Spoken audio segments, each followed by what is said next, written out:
this. It's so much production value. It's like, oh my God, we're about to see something so cool. And then it just goes back to us. And like, it's like, we're back. Hey, what's up? I think next week I'm going to have an even more elaborate stinger. I'm going to have one where it's like the Universal logo and it's like flying around. Instead of like Siskel and Ebert, it's Laurel and Hardy. That's what you guys I got to make one specifically for the Orville. Okay, guys, we are reviewing Strange New Worlds. Follow along with us as we take this journey down Spock Amok. Season 1, Episode 5. And it starts now. Let me just skip the recap here. Did you call it Spock Amok? It's called Spock Amok. The episode's called Is that Spock the title Amok. Of this one? Okay. Yeah. That was an appropriate title. It was pretty good. Yeah. So, you know what? You described something, Shane. You said this episode is the fun episode. What did you mean by that? Well, it's the take a breath episode. So your first 4 episodes, we had mystery, intensity, lots of, high stress, watching. And then now we get into this take a break episode. It's a take a break, have some laughs, have a little bit of fun. Everybody's on shore leave. And all of our Star Treks had done that. TOS maybe didn't, but TNG had there was always an episode or 2 that was just kind of a little bit more fun to kind of give the audience a chance to catch their breath. And that's what this is. Right here in the middle of the season, episode 5. Okay. That's good. I agree with that. Now we open up with we don't know this yet, but it's basically a dream. Spock is I got to give a quick upvote. Any episode that has T'Pring in it, I'm gonna upvote. Well, you're gonna be upvoting all episode then. Just immediately. I mean, just. Yeah. So all of a sudden, Spock is human, and T'Pring's like, "Whoa! I didn't expect that. You got to fight this guy over here." And of course, a little on the nose. To be fair, he's gonna fight his Vulcan half. Right? No, that's perfect. You give me an upvote here as well because. This is a throwback to Amok time. It is. Where Kirk and Spock fight each other. And it's like they have the music, even the music from that episode is in there during this dream sequence. And I thought that was a wonderful TOS thing. And it's just totally appropriate for the show. Yeah, I agree. Plus T'Pring. I also would like to give T'Pring an upvote because this actress really pulls off like the T'Pring snooty Vulcan we got from Amok time. I think she really embodies kind of what we expect that character would be a few years earlier. I thought she pulled it off well. Yeah, I agree with that for sure. And she's stunning. Okay. So you vote for her because she's stunning. I vote for her because she's a good actress. I get it. It's all good. Both things can be correct. That's true. That is so she actually comes to the space station. The space station is really cool, by the way. And she's there on her own work. She's there to bring in a logic denier, and sort of reincorporate this Vulcan, I guess, that had decided that he no longer wants to follow the ways of Sarek or whatever their Buddha figure is. And he's departed from logic. And I guess her job is wandering the galaxy on missions looking for Vulcans to reincorporate it back into the warm arms of logic, I'm assuming. I like that description. So she decides that she's going to spend some time with Spock.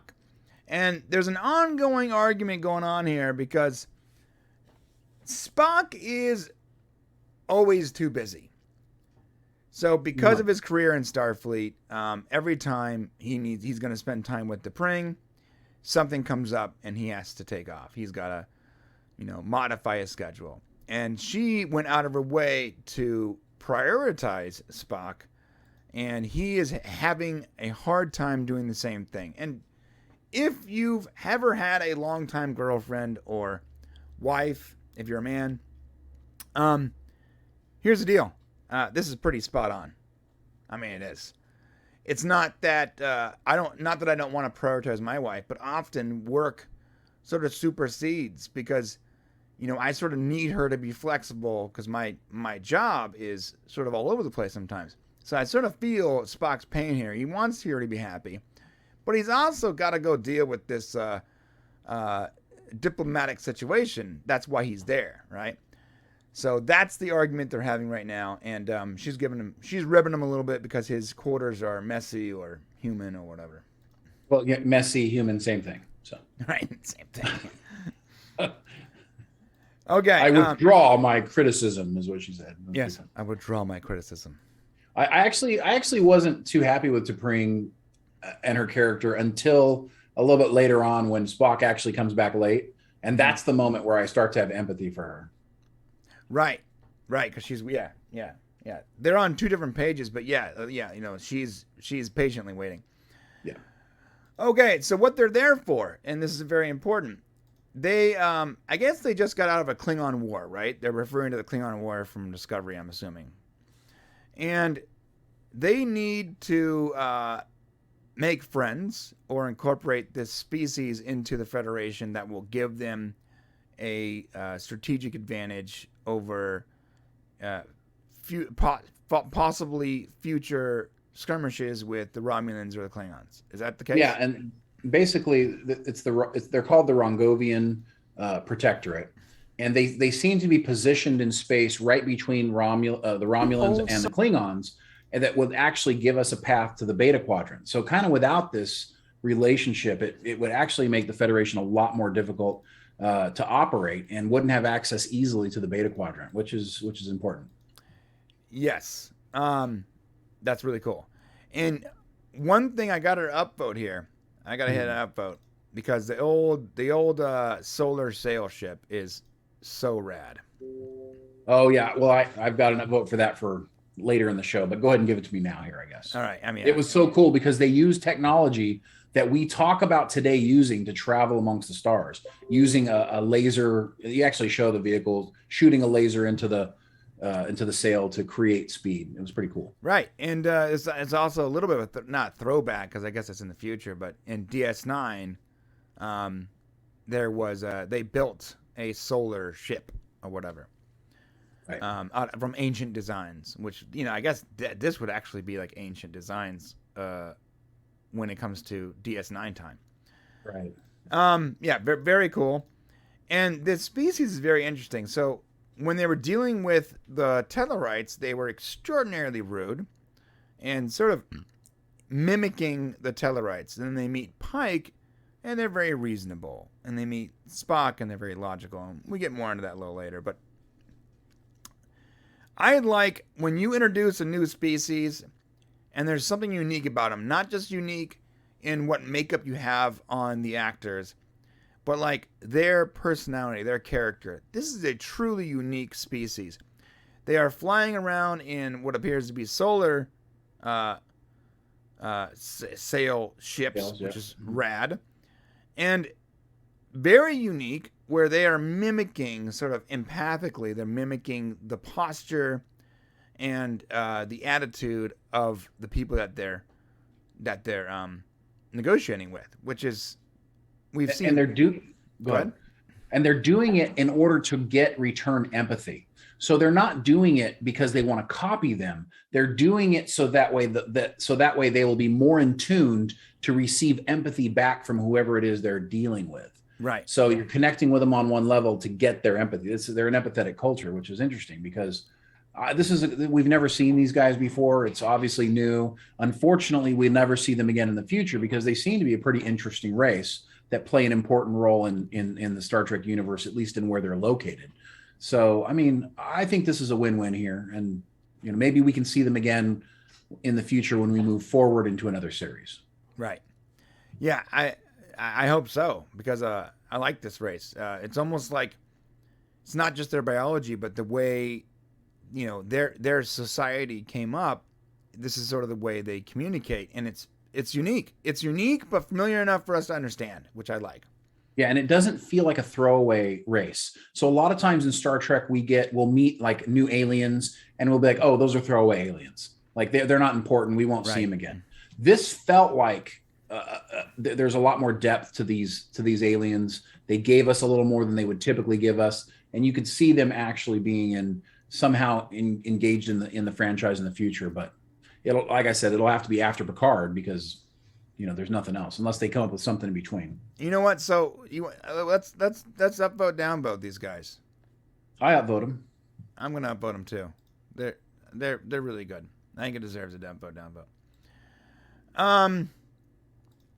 Okay. All right. So in Spock, and I'm pushing forward here a little bit. There's some other stuff that goes on. M'Benga and the shore leave with Nurse Chapel and Ortega, and this is sort of a subplot or a side story, and it's not super important. So if you want to spend time on this, let me know. If not, I'm gonna sort of. Well, the only thing I want to say is that this is where the episode starts getting fun, right? Because there's something happening where they're all going on shore leave, right?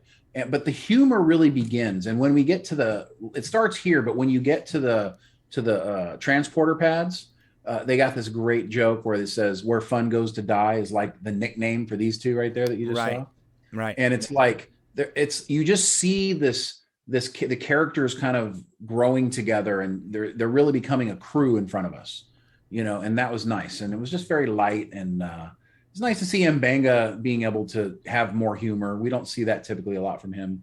It was really nice. Yeah. Look at that face. Look at that. She said that. What do you mean? Where fun goes to die. And we finally figured out, by the way, what Star Trek Enterprise Bingo is, which is our Starship Enterprise Bingo is.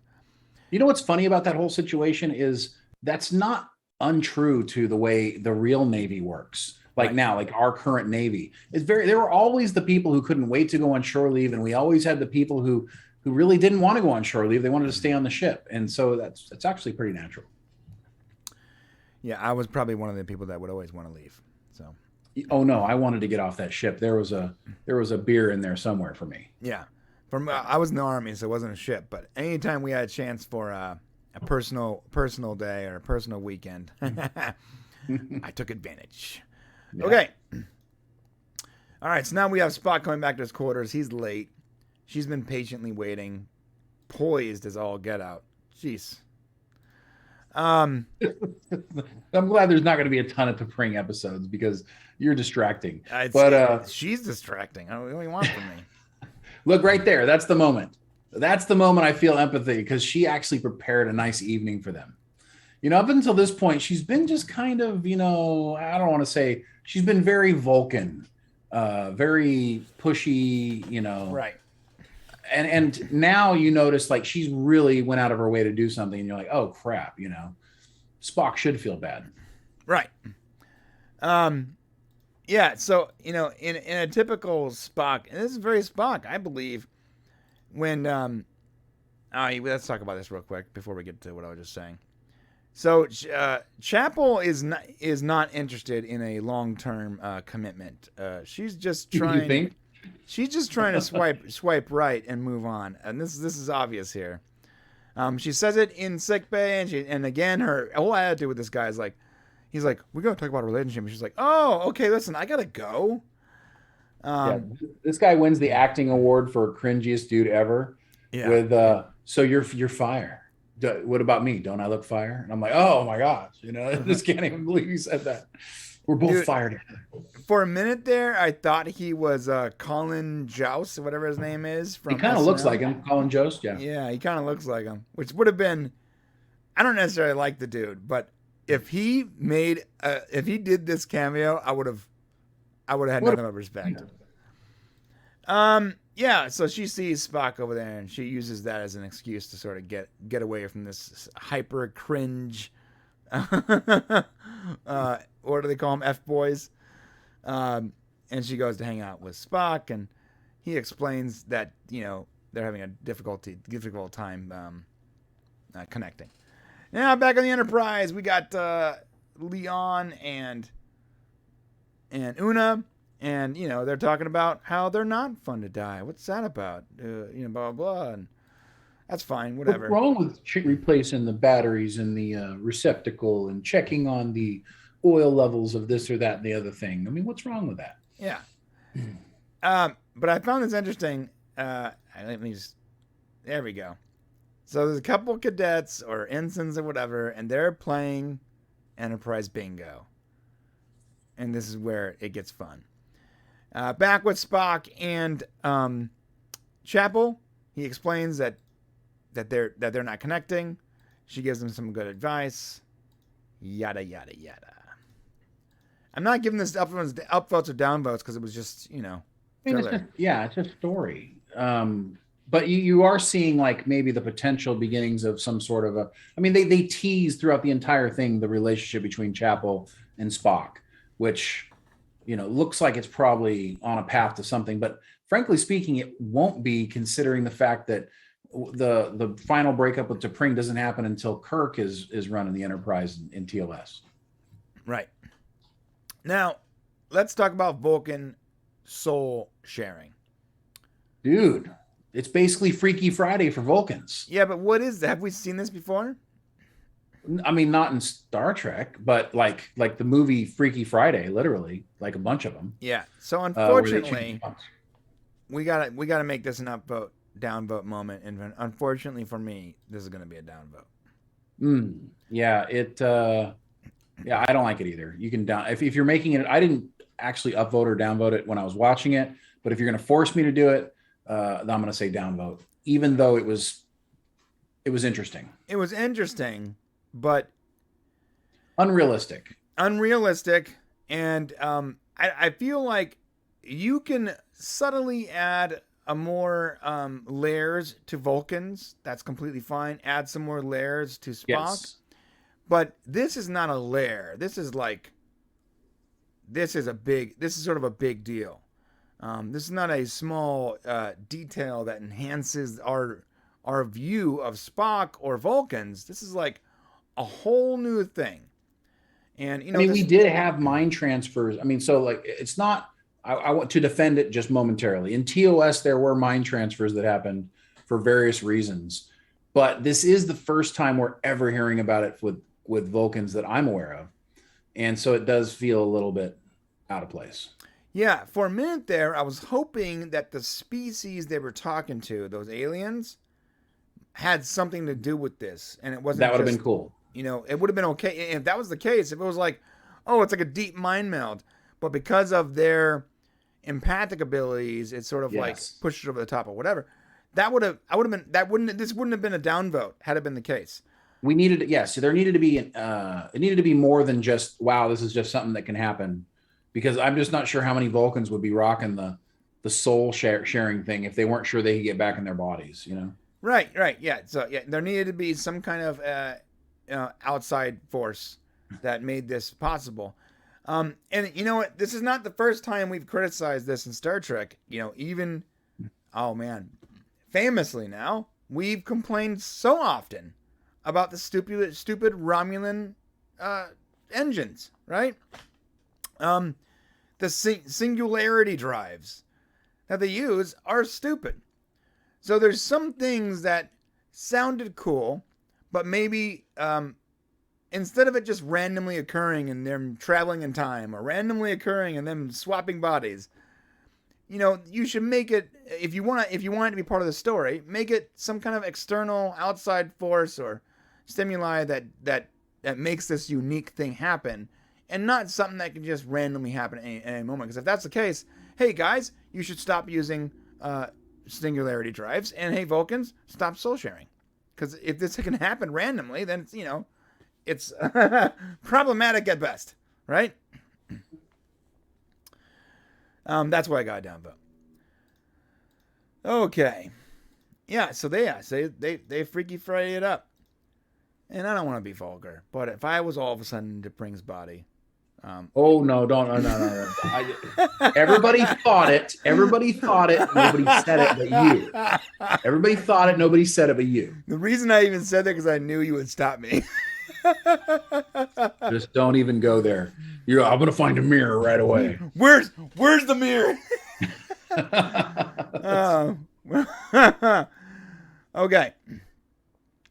Okay. Now, so what are they called? The Rhongovians? Say it again. They're the Rhongovians. Rhongovians are upset with Pike for some reason. They want to cancel their diplomatic meeting, and it's very interesting because Pike thought it was going really well, because that's what they do. They sort of mimic, the person they're talking to, and because Pike is reasonable, they were being reasonable. So, and from his perspective, it's going well, but from their perspective, they're not getting honesty or what they actually need from them, empathy. I found that very interesting. Again, the aliens this episode are really phenomenal. All right, back to the soul sharing. Blah blah blah blah blah. Blah blah blah blah blah. Yeah, I don't really like the soul sharing. I mean, I understand that they used it for the hijinks, but I don't think it was necessary. By the way, that is Spock's favorite word. Hijinks. Yeah. Right. Jeremy put that in the chat. I thought that was funny. Yeah. Hijinks. All right, They both used it actually, which I thought was weird. You must speak with Spock. So they explain. I thought it was funny they were going to hide it from him for a second. I'm like, okay, this is going to become a Three's Company episode really quick. And then they said, no, it's, we need to tell him because that's what reason and, would be, is to tell him the truth. Yeah, if they tried to hide it, it would have been a downvote. It would have been a downvote. You're right. Right. Yeah. So now Pike is like, all right, so that's we'll figure this out. But in the meantime, you still got to come do this job. Which was weird. Like I would have found a way to maybe get. And this is where I think they went a little off, and I would actually give this a downvote. T'Pring, Spock and T'Pring should have also come to at least sit in the room, because T'Pring there as in Spock's body, alone, it just didn't make sense. But I understood they wanted them to go off and experience their own things. It just seemed like craziness to let the fate of the future of Starfleet be at the hands of T'Pring, who knows absolutely nothing. Right. Back on board the Enterprise, they're having fun with the ensigns that were playing Enterprise Bingo, and they're sort of the two approaches. Yeah, the on is like bad cop, and Una is like good cop. I found that interesting. But Lon's bad cop was great. Yeah. I mean, she had this girl in tears. I mean, she was just ripping her down apart, and the other two are laughing, and they end up getting the same information, which I thought was a really good play on their personalities. Right. John Byrne. Soul sharing is tight. Okay. Ryan George pitched me this. Anytime someone uses the word tight now, I immediately think of Ryan George. He is officially taken over that word. Yeah, it's tight. All right. Yeah, so Spock in T'Pring's fantastic body is now talking to I guess her underling. I guess somebody who associated with what she does for a living, bringing these Vulcans back. Can I downvote this Vulcan? I mean, the ears aren't pointy enough, or what? Like, is it? She kind of looks like a fish. I am not just to be clear, I am not making fun of the actress. I am making fun of the makeup. This looks like that's what I'm talking about. If I ordered a Vulcan on Wish.com, this is what would show up. Could you imagine if you could order a Vulcan on Wish? For $3.99, it'd be delivered from China to your house. It would take 37 days. 6 months. Yeah. It would be loosely packaged in what appears to be a poly bag, with some like weird plastic paper clips or something. You would pull it out, and there'd be some like crazy funky Asian writing on the side, and it would say like toxic, and you'd be like, I'm sure it's fine. Yeah, but this is the Wish. The second I saw this, I was like, what subpar nonsense is this? Like, I don't know what they're going for. The ears don't look right? Are we missing the ears here? The ears don't look right. Everything looks off. It looks like eyebrows are good. It looks like if I tried to make a Vulcan in Photoshop, and it's like, oh, it sort of looks right, but it's not quite right. And you guys have seen my thumbnail. Sometimes you're like, what's going on with that guy's head? It's like an uncanny valley of Vulcan, and it totally took me out of the episode. Honestly, it did. I had to pause it and be like, yo, what is happening right now? It was that bad for you? Yeah, well, for me, because I'm a very visual person. Which is why T'Pring is so perfect for me. Look at that. I mean, Look. you're pausing over I'm these sorry. scenes. I mean, like, ready? That it went from that to that. Look at this jarring. It's a jarring. Well, look at her ears. They look right. Yeah, she looks correct. All right. Anyways, so her underling's like, hey, you got to go deal with this. It's the only you can deal with it. And she doesn't want to. Spock doesn't want to blow up T'Pring's spot, so he's not telling her assistant or whatever that he's not T'Pring. So he's going to go and try to deal with this this Vulcan that has decided to leave the ways of logic or whatever. Okay. Hold on. Well said. All right, so they're talking about how it's not fun. It's not really fun to be anti-fun, and they're deciding that they're going to do Enterprise Bingo, which I loved this. I'm gonna upvote this actually Because they chose to do it. You're right, because it was out of character. So it was out of character. But so often we hear something in Star Trek where they explain like some like sort of subtle thing, but they never actually go into detail. Now we're getting detail on what Enterprise Bingo is, and it's really quite cool. Like they actually go through this has no bearing on the story whatsoever. This is literally just fan service. It's just fun. That's all it is. So I'm giving it an upvote because it's fun. I found it interesting that she runs out of flavor with the gum. They transport her to and from, which is super dangerous. And then I guess she has the flavor back because the transporter filters are like corrected it or whatever. That was pretty wild. Playing with the turbo lifts. This was my favorite one. Oh yeah, this was my favorite one. The standoff with the phasers on low power. She's like, hold on a second. It's hilarious. Wait. Yeah, so this is kind of cool. This is incredibly out of character because a lot of what they're doing is like sort of dangerous, right?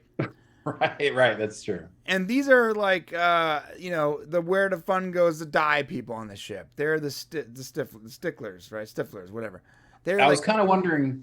I was wondering if La'an like didn't finger that thing all the way down to like the lowest setting. I mean, because you see they're rolling it back, right? They're rolling the settings down. I'm like, how easy would it be to shoot her with something a little too powerful? It would have been funny if instead she held her shoulder, she just knocked out, and Leon's like, oh, that was too high. I wouldn't want anything pointed at me, Brian, if one of the settings would like make me disappear forever. Yes, if one of the settings is disintegrate.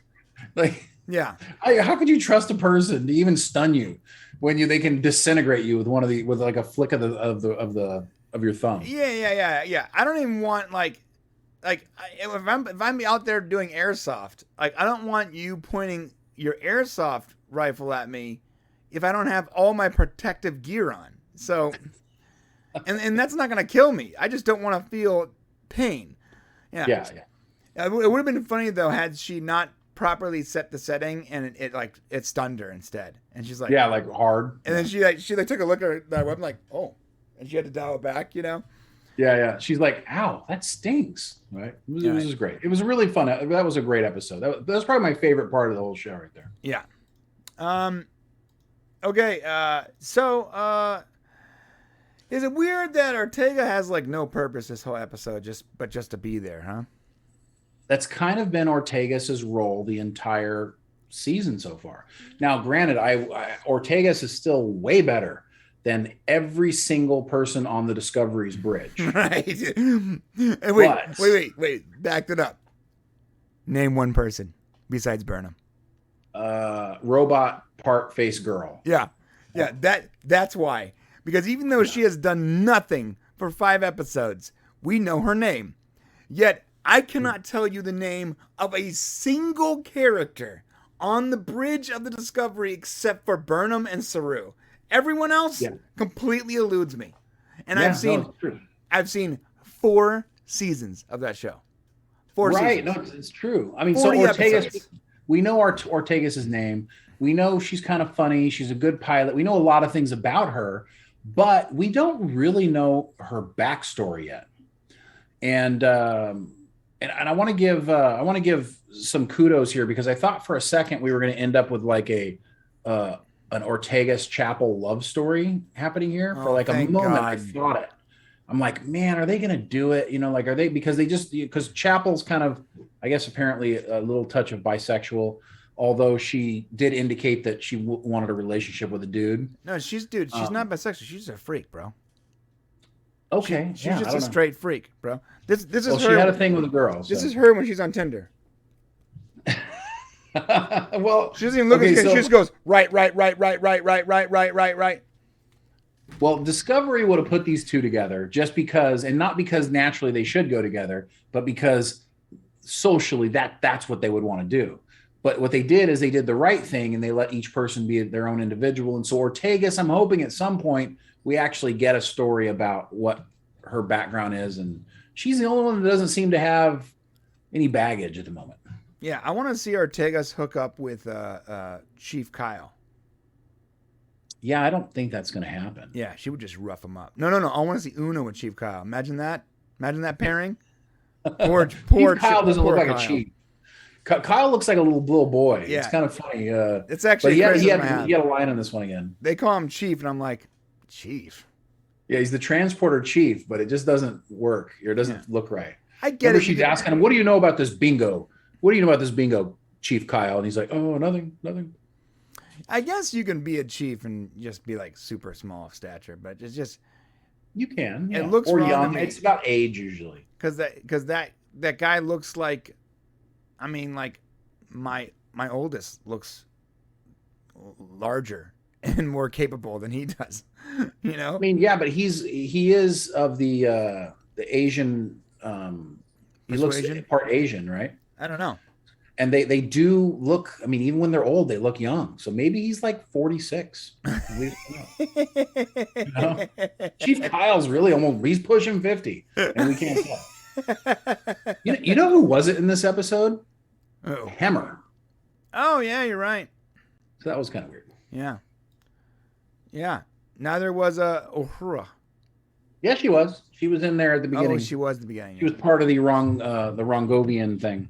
All right. Well, I'm glad she's not the one who saved the day, because that would have been excessive. Oh yeah. Oh yeah, that's good. So a positive thing. She wasn't the one fixing things. Right. That's good. All right. So Spock tells Chapel what's going on, and she goes to help him deal with this guy. We're gonna get back to that. That's actually a cool moment.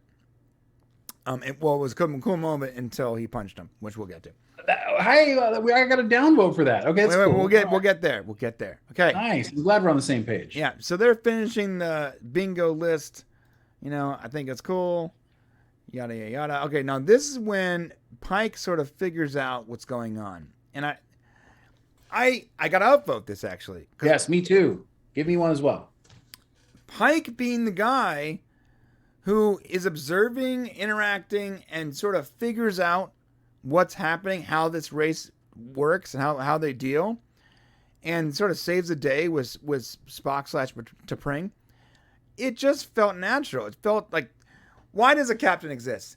Just to issue orders, or because they have this quality that sets them aside, this sort of gut instinct that allows them to operate on a slightly different level than the people around them, which is why you would trust your captain when he's like, hey, hard to starboard, throw torpedoes, whatever, and not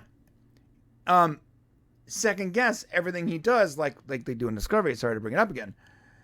Because if you trust, if the captain is a cut above and has that gut instinct, that's why he's in that role. And they are constantly showing us why Pike is the captain and why he deserves the respect that those bars come with, or whatever the pips, whatever he has.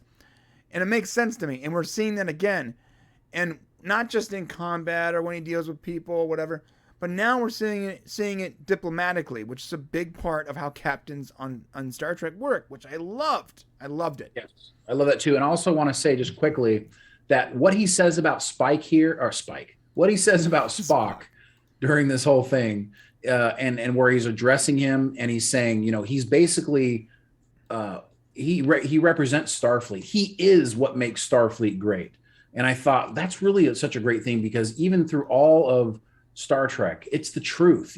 Half human, half Vulcan, dedicates his entire life to peace and making everything work. Spock is what Starfleet is all about, and it was just nice to actually have that said out loud. I don't know if it's ever been said, really.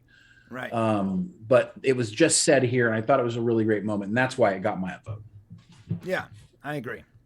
100%. All right, Mbenga is fly fishing. That's cool. All right, so they get to this guy. Does that look like a bad Vulcan costume? What? Well, there's no such thing as Vulcan costume. I mean, it's his ears and his eyebrows. It just looks like. I feel like I've seen fans at like the Vegas Star Trek convention that had better makeup. I'm not gonna downvote it. Can I just say he's an ugly guy, and that they turned into a Vulcan, and so that kind of is probably what it is. I don't think they shaved his head. He's just a balding guy. Okay. I love that they're playing 3D chess or whatever that is. That's cool. 4D chess. Yeah. 4D chess. I don't know. Okay, maybe you're right. Maybe I'm overthinking it. Maybe there's ugly Vulcans. You know what? You've seen T'Pring so much, you cannot help yourself but to think every other Vulcan is ugly now. You're done. Vulcans are done for you. I mean, yeah, she's ruined me. She has ruined me for other Vulcans. I mean, honestly, Ethan Peck is a looker too. I mean, what do you want? Now look at this ugly dude. Jesus. That's what I'm talking about. It looks like Actually, to me, his ears almost look more Romulan than Vulcan in a way. It looks like a bad drawing of a Vulcan. It does. I'm not crazy. All right.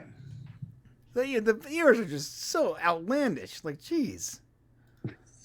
Jesus. Well, Vulcans all don't have the same ears, do they? I mean, dude, this guy's ears are just like out of control. They look like horns. It's too much.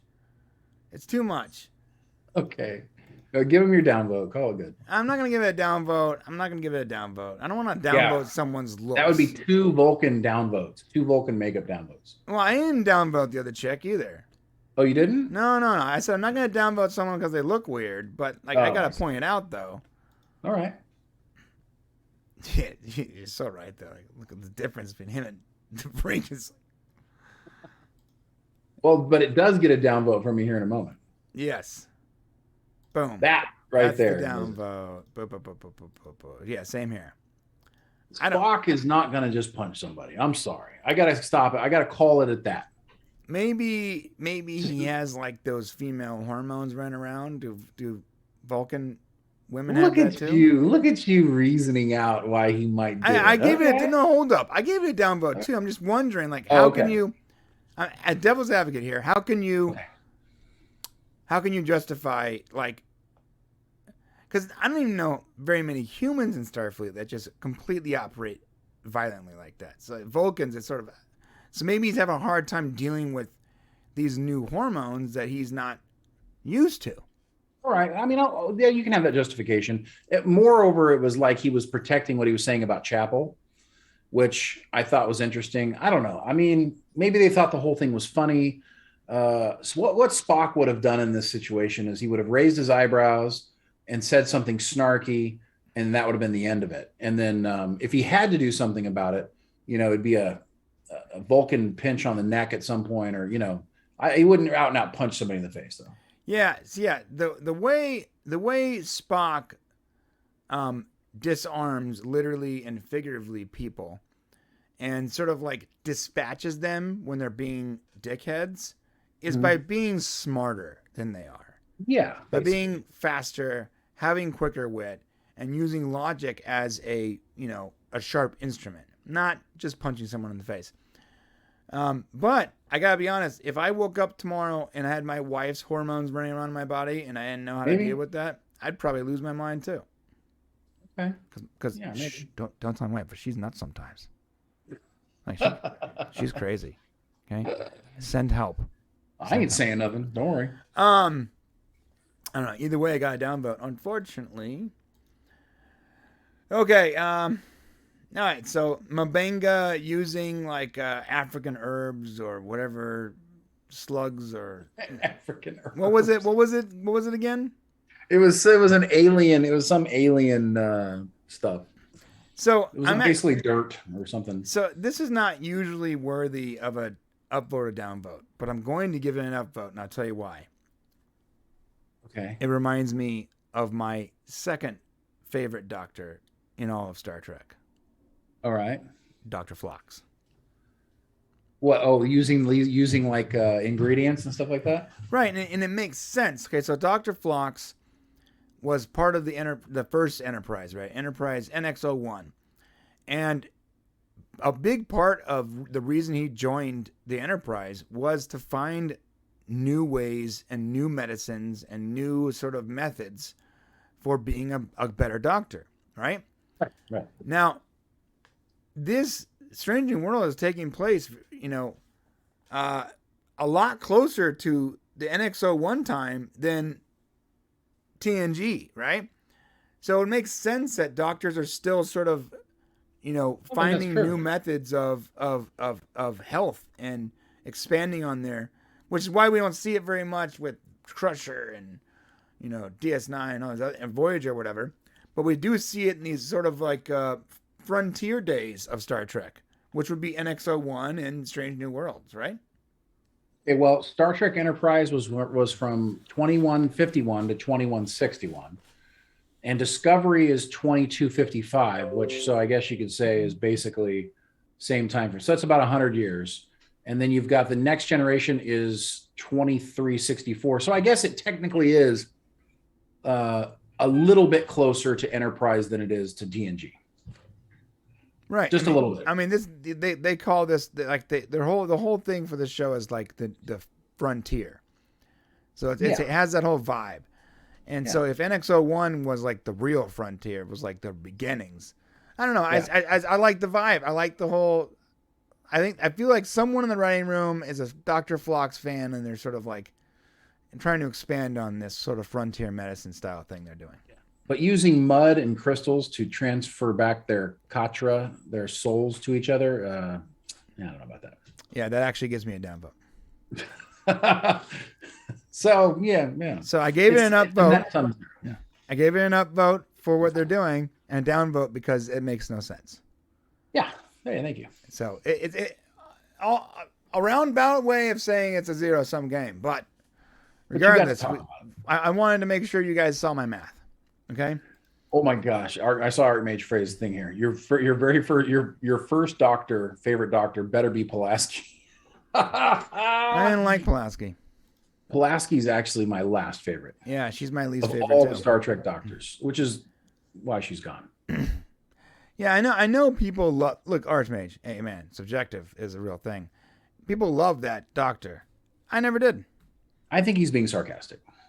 Oh, because Bones is, of course, my favorite. Yeah, and then Bones. My second favorite is the EMH. Well, yeah. So the EMH would have been my second favorite if before Enterprise.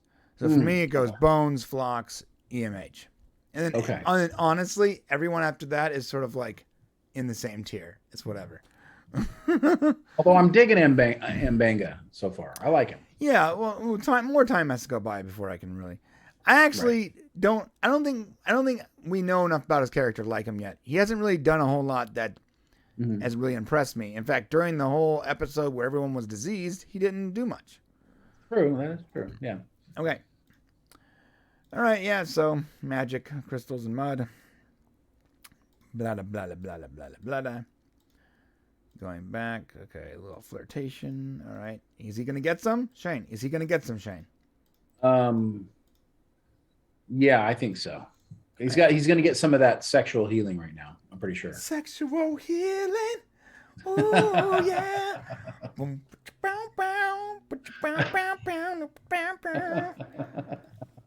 All right. All right. This mode. All right. So they make a deal with the. Well, not really a deal. I guess he's just sort of honest with them. He's like, look, if you join the Federation, what are you getting out of it? Protection, but you're going to get protection probably from threats that you only have on you because you're with us in the first place. And he's very honest with them. And I love the way this plays. In fact, I'm giving you an upvote. I love the way this plays out, Shane. Downvote, upvote, how this plays out here. Yeah, I also have the same. We really did well together because I had one as well. Excellent message of empathy via the wrong. Well, actually, it's not what Pike said. It's more that they use this as a traditional way that Star Trek gives a message, right? So they used aliens once again to showcase how being empathetic to people is a better way to do business. And that was a message meant for ourselves that was done through aliens to make it not so pointed, which is, I love that Star Trek Strange New Worlds is doing that, which is what TOS did. And it's the way you should try to, teach people in our current society the way they should behave through alien interactions. Yeah. Radical empathy. Yes. Love it. All right. Now at the very end, we already upvoted this ship, so we can't upvote it a second time. Right. But flying the Federation colors really quite spectacular. And then this scene, I had to go back and rewatch it again because I'm like, wait, because I'm watching it and I must have missed her touching the shield because I'm like, well, where are they at? Are they outside the hull of the ship? What's going on here? Yeah. So I had the same thing. So I'm like working and watching, and I go, wait, how are they walking on the outside of the ship? Yeah. And I'm like, oh my God. In my mind, I was like, if there's an explanation for this, I think there's people on Twitter that are just gonna explode. Yeah. Right. And rightfully so. I was like, if they're just like casually walking on the outside of the ship for some unknown reason, people are gonna lose it. And I guess they took the whole dangerous. Yeah, they took the Starship Bingo thing, and it's perfect for their characters. Like their characters are very, down to business, but also like risk takers, right? Big risk takers, yes. So they're taking the whole Enterprise Bingo to like the next level, and they're like, let's make a force field, walk outside on the ship to go do this last bingo thing, which was super rad, in my opinion. Yeah, which I don't think we've ever seen that before. No, we've never seen it. Yeah, not that I remember. There's not a whole lot of episodes where we actually see the outside of the like spacewalks, believe it or not. Yeah. And perfect. So they're looking at like the oldest part of the hull. I guess that's the part of the hull that hasn't been replaced or whatever. And they see the ship. It's sweet. I mean, I want to upvote it twice, but I can't. Like, it's just so freaking rad, man. Let me tell you what you can upvote, and that is the overall episode, which I would like to give it an upvote. Yeah, same here. I'd like to give it an upvote too. This is the first time you've had more upvotes than me. This is the first time. This is the first time. Your score has been higher than mine. Yeah, usually your score is a lot higher than mine. Yeah, I think maybe I just had more fun, or T'Pring's in it. That's why. So the T'Pring episodes. Brian's vote will be better. Okay, guys. So I have a solid 5 points. Shane has a solid 4 points. That puts us at an average of 4.5. And this episode gets a score of 4.5. But that might not be a good thing. What does that mean, Shane? The worst score we've had so far for Strange New Worlds. Right. Why is that? I'll tell you why. Because I think there were less upvote, downvote moments in the show. I don't think this episode was necessarily bad. It was telling kind of a longer story. So there were less moments with which we could, I only had 2 downvotes the entire show. Yeah, which means we only gave 6 votes. Interesting. Yeah. So that's why it's so low. All right. Yeah, and you know what's funny? My extra point there is only because I upvoted T'Pring. Yeah, that's true. Maybe we should come up with a system where we can only give 10 up and down vote moments, so every show is on the same scale. Oh, I wouldn't mind that. Yeah, maybe. Yeah. All right. Well, whatever. Either way, the score for this episode is a solid 4.5. So take that and do what you will with it. And we're You're gonna gonna say, take that and shove it. Yeah, take there that you and go. shove it. I mean, overall, a fun episode. Yeah, but I guess that there just wasn't a lot going on, so it wasn't much for us to upvote. Which is why it's probably the lower score. But maybe sometimes you got to have a bottle episode where it's just sort of fun. Got it. Yeah, I agree. Just it was great. It was actually kind of a nice break, but I'm ready next week to get into some like serious Star Trek mystery, crazy stuff going on. Yeah, is it weird that I'm, as much as I like the episodic stuff, I'm sort of missing a MacGuffin? I'm not. I want there to be some kind of mystery. Like I need there's a mystery each episode. Yeah, but they need to do more like Supernatural, where you solve a mystery, but you have some kind of underlying story moving on. I didn't like that about that show. You gotta have. You gotta have a water cooler moment, dude. You gotta have something to talk about afterwards. Well, why can't we just talk about the episode? Why do we have to talk about some underlying? I mean, I get it. Like, we do have Pike's story moving through.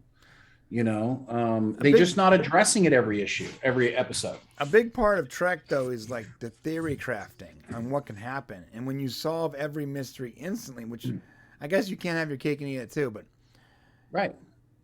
I feel like there's no theory mystery here. The theory comes afterwards. So this is the thing about Star Trek is like it comes after you're done watching. After it's over is when you start generating the theories and the ideas, not while you're watching. The reason why Picard is so boring and so terrible is because they do in 10 episodes what they could do in 2. And it's just a lot of meaningless, pointless, dragging out things.